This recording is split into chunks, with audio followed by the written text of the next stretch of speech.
அந்த பாடையை தொட்டார் என்று வேதம் கூறுகிறது. அந்த பாடையை தொட்டது மாத்திரமல்ல, இதோ அந்த செத்த பிணத்திடம் ஆண்டவர் இயேசு கிறிஸ்து சொன்னார், வாலிபனே உனக்கு நான் சொல்லுகிறேன் எழுந்திரு என்று சொன்னார்.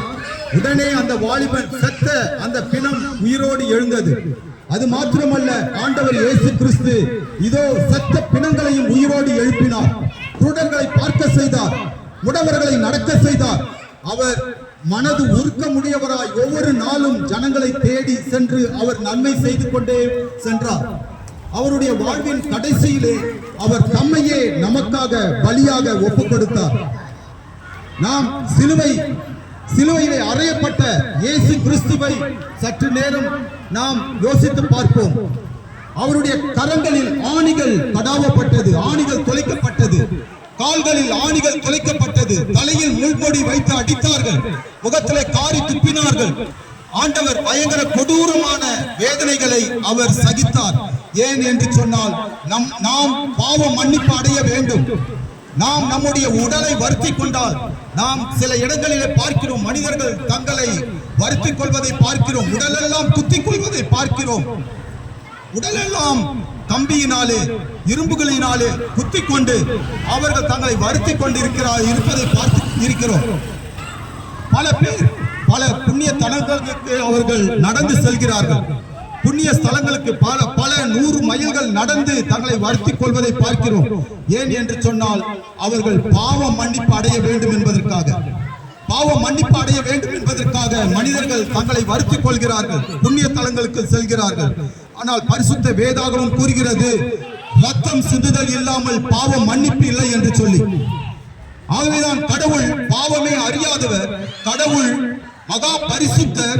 அவர் இந்த பூமியிலே மனித உடலை எடுத்து அவர் தன்னையே ஒப்புக் கொடுத்தார், சிலுவையிலே அறையப்படும்படியாக.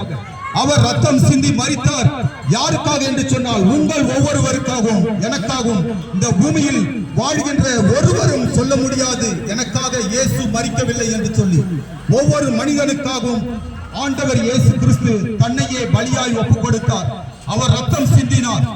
மெய்யாகவே மெய்யாகவே நம்மை படைத்த கடவுள் இயேசு கிறிஸ்து சிலுவையிலே மரித்தார். அவர் மரித்தார். கடவுளுக்கு மரணமா? ஆச்சரியப்படலாம், கடவுளுக்கு மரணமா என்று சொல்லி. ஆம், அவர் மரணத்தை ஏற்றுக்கொண்டார். ஆனாலும் தாம் சொன்னபடி அவர் 3ஆம் நாளில் உயிர்த்தெழுந்தார், மரணத்தை ஜெயித்தார். இந்த உலகத்திலே மரணத்தை ஜெயித்தவர் ஒருவரும் இல்லை. ஒரே ஒருவர் உண்டு என்று சொன்னால் அவர்தான் ஆண்டவராகிய இயேசு கிறிஸ்து. அவர் மரணத்தை ஜெயித்தார். தாம் சொன்னபடியே 3ஆம் நாளில் அவர் உயிர்த்தெழுந்தார். தம்முடைய சீஷர்களுக்கு தம்மை காண்பித்தார், காயங்களை காண்பித்தார். அவரோடு கூட இருந்த ஒரு சீஷன் நம்முடைய இந்தியாவுக்கு வந்தார். அவர் இயேசுதான் உண்மையான கடவுள் என்று சொல்லி தன்னையே அவர் அந்த உண்மைக்காக அவர் ரத்தம் சிந்தி மரித்தார்.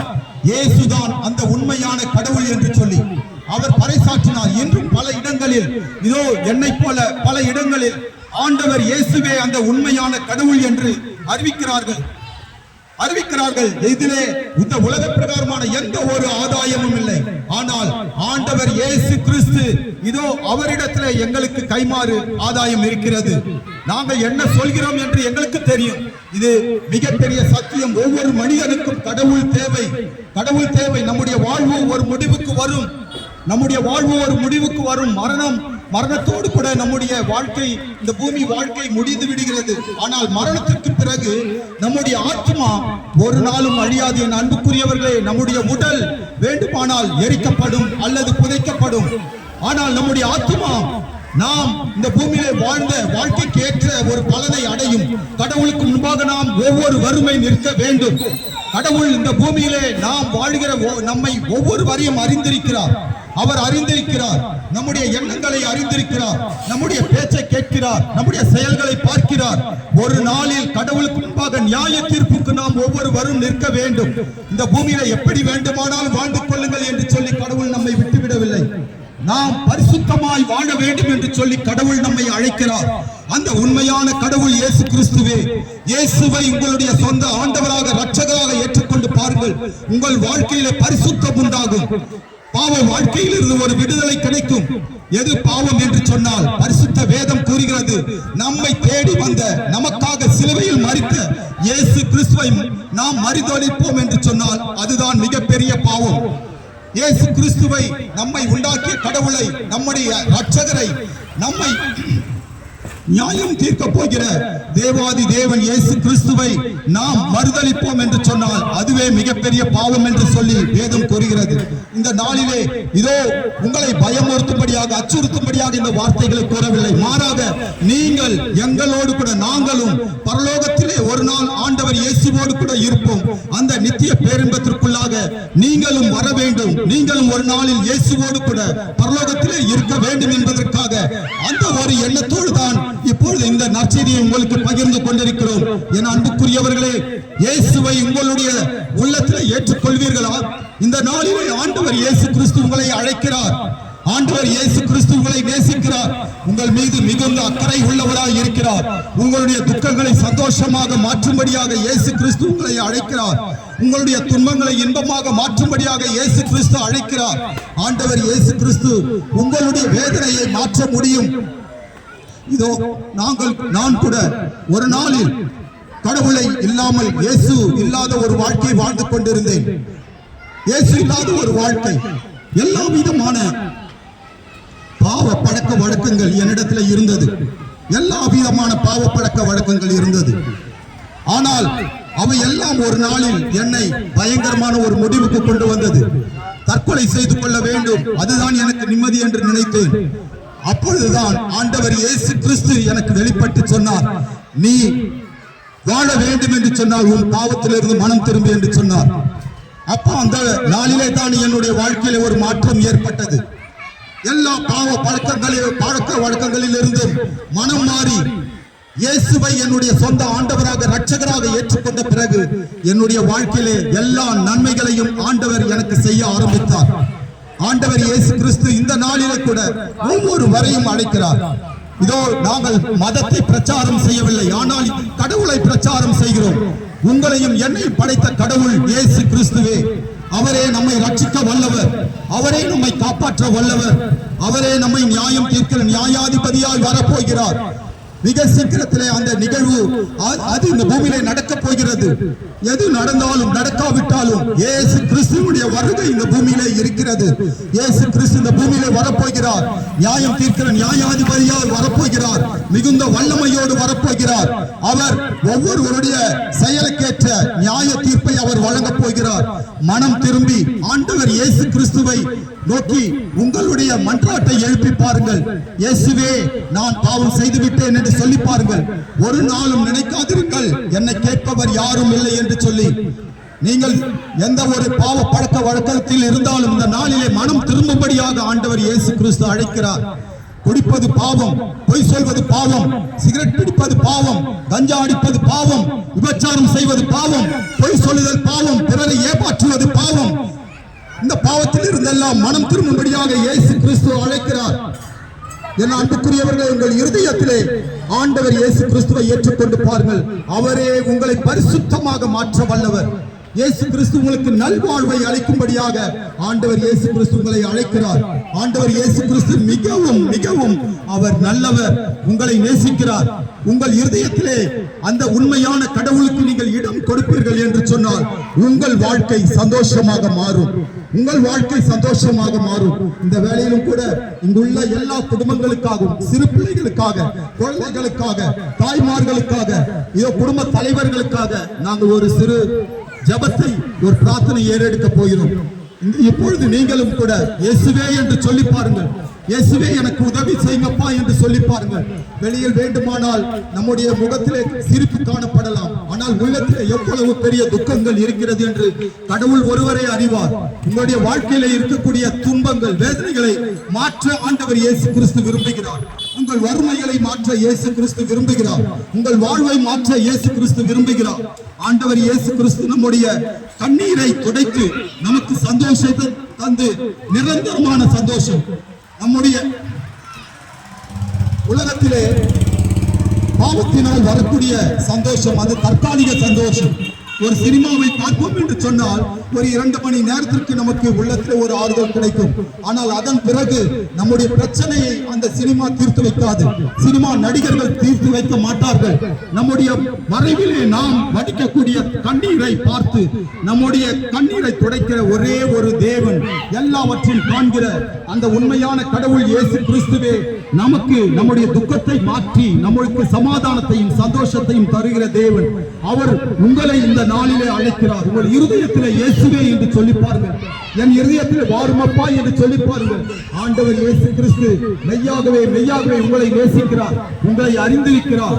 உங்களை ஆண்டவர் இயேசு கிறிஸ்து உயர்த்தி வாழ வைக்க விரும்புகிறார். உங்கள் இருதயத்திலே இயேசு கிறிஸ்துவை ஏற்றுக்கொண்டு பாருங்கள். உங்களுடைய வாழ்க்கை சந்தோஷமாக மாறும். கடவுள் தருகின்ற சமாதானம் இந்த உலகம் கொடுக்கக்கூடிய சமாதானத்தை போல அல்ல.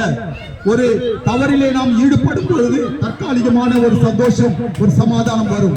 ஆனால் இயேசு கிறிஸ்து தரக்கூடிய சமாதானம், சந்தோஷம் அது நிரந்தரமானது. அது நிரந்தரமானது. மற்றவர்களுக்கு நாம் நல்லவர்களாக இருப்போம். நம்முடைய குடும்பத்திலே நாம் சமாதானம் உடையவர்களாக இருப்போம். நம்முடைய உடன் பிறந்தவர்களை நேசிக்கக்கூடிய பலத்தை இயேசு கிறிஸ்து தருவார். நம்முடைய குடும்பத்தை நேசிக்கக்கூடிய பலத்தை ஆண்டவர் இயேசு கிறிஸ்து நமக்கு தருவார். எத்தனையோ குடும்பங்களில் நாம் பார்க்கிறோம், குடும்ப தலைவர்கள் அவர்கள் குடித்துவிட்டு குடும்பத்திலே சமாதானம் இல்லாமல் நம்முடைய குடும்பத்தை, சொந்த குடும்பத்தை அன்பு செய்ய முடியாமல் இதோ தங்களுக்காக பணத்தை விரயமாக்கி சுயநலத்தோடு வாழ்வதை பார்க்கிறோம். ஆண்டவர் இயேசு கிறிஸ்து இப்படிப்பட்ட நிலையை வெறுக்கிறார். அவர் பாவத்தை வெறுக்கிறார். ஆனால் நம்மையோ அவர் நேசிக்கிறார். ஒரே ஒரு சிறு பாவம் என்று சொன்னாலும் அது கடவுளுக்கு முன்பாக அருவருப்புக்குரியது. அதற்காக அவர் நிச்சயமாக தண்டிப்பார். ஆண்டவர் இயேசு கிறிஸ்து அவர் தண்டிப்பதற்கு நம்மை தண்டிக்க விரும்பவில்லை. ஆனால் அவர் நம்மை மன்னித்து வாழ வைக்க விரும்புகிறார். அந்த தண்டனை எல்லாவற்றையும், பாவத்துக்குரிய சகல தண்டனைகளையும் இயேசு கிறிஸ்து சிலுவையிலே ஏற்றுக்கொண்டார். யோசித்து பாருங்கள் என் அன்புக்குரியவர்களே, அவருடைய கைகளில் ஆணிகள் துளைக்கப்பட்டது.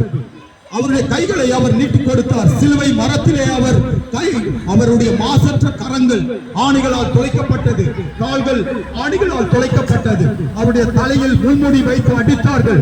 பயங்கரமாக அவர்கள் அவரை சித்திரவதை செய்தார்கள். அவை எல்லாவற்றையும் அவர் மகிழ்ச்சியோடு ஏற்றுக்கொண்டார். ஏன் என்று சொன்னால், நான் அன்பு செய்கிற என்னுடைய பிள்ளைகள் மனிதர்கள் நாம் மன்னிப்படைய வேண்டும், இரக்கம் பெற வேண்டும், முடிவில்லா வாழ்வை நாம் அடைய வேண்டும், நித்திய பேரின்பத்திலே கடவுளோடு கூட நாம் இருக்க வேண்டும், சொர்க்கத்திலே இருக்க வேண்டும், மோட்ச வாழ்வை அடைய வேண்டும் என்பதற்காக இயேசு கிறிஸ்து தன்னையே பலியாய் ஒப்புக் கொடுத்தார். அவருடைய மரணத்தை இதோ ஏதோ தானவென்று அசட்டை செய்து விடாதீர்கள் என் அன்புக்குரியவர்களே. இயேசு கிறிஸ்து உங்களுக்காக மரித்தார். நீங்கள் யாராக இருந்தாலும், எந்த மதத்தை சார்ந்தவர்களாக இருந்தாலும், ஆண்டவர் இயேசு கிறிஸ்து உங்களையும் நேசிக்கிறார், உங்களை அதிகமாக நேசிக்கிறார். இயேசு கிறிஸ்து வெறும் கிறிஸ்தவர்களுக்கு மாத்திரம் கடவுள் அல்ல. அவர் இந்த உலகில் உள்ள ஒவ்வொருவருக்கும் அவரே கடவுள். அவரே நம்மை உண்டாக்கியவர். அவரே நம்மை தாயின் வயிற்றில் உருவாக்கியவர். நமக்காக அவர் தமது ஜீவனையை கொடுத்திருக்கிறார்.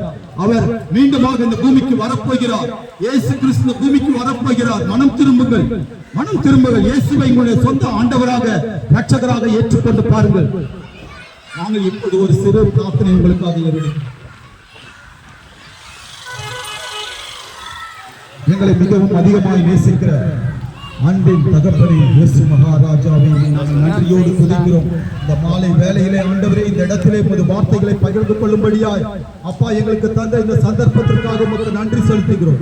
உமது ஜீவன் உள்ள இந்த வார்த்தைகளை கேட்ட ஒவ்வொருவருக்காக உமக்கு நாங்கள் நன்றி செலுத்துகிறோம். அன்பின் தேவனே இயேசப்பா, இங்குள்ள குடும்பங்கள் ஒவ்வொரு குடும்பங்களையும் தேவரே தயவாய் ஆசீர்வதிப்பீராக. இங்க இருக்கக்கூடிய குழந்தைகளை ஆசீர்வதிப்பீராக. ஆண்டவரே, இவர்கள் பரிசுத்த ஒரு வாழ்க்கையை வாழும்படியாய் உதவி செய்யப்பா. ஆண்டவரே, நீர் ஒவ்வொருவருக்காகவும் ஆண்டவரே இயேசப்பா சிலுவையிலே நீர் உம்மையே பலியாய் ஒப்புக் கொடுத்து நீர் ரத்தம் சிந்தி மரித்தீர் ஆண்டவரே. ஆனாலும் 3ஆம் நாளில் உயிர்த்தெழுந்து ஆண்டவரே இன்றும் உயிரோடு இருக்கிறீர் ஆண்டவரே. ஏசப்பா, நீர் நியாயம் தீர்க்கிற நியாயாதிபதியா இந்த பூமிக்கு வரப்போகிறீர். அந்த நாளிலே இந்த செய்தியை, இந்த நற்செய்தியை கேட்டு ஒருவராகிலும் ஆண்டவரை கெட்டுவிடக் கூடாது. அவர்கள் யாரும் ஆண்டவரை உங்களுடைய தண்டனை தீர்ப்புக்கு உள்ளாக கூடாது. அந்த நாளில் உங்களோடு கூட சேர்த்துக் கொள்ளப்படும்படியாக அப்பா இந்த வேலையில இங்குள்ள ஒவ்வொரு குடும்பங்களையும் ஒவ்வொரு வரையும் கரத்திலே நாங்கள் ஒப்புக் கொடுக்கிறோம். அப்பா, இவர்கள் ஒவ்வொரு வரையும் ஆசீர்வதிப்பீராக, ஆசீர்வதிப்பீராக. உம்மை நன்றியோடு உம்மை துதிக்கிறோம். எல்லா மகிமைகளையும் மகத்துவங்களையும் ஒருவருக்கே செலுத்துகிறோம். இயேசு கிறிஸ்துவின் நாமத்தில் பிதாவே, ஆமென்.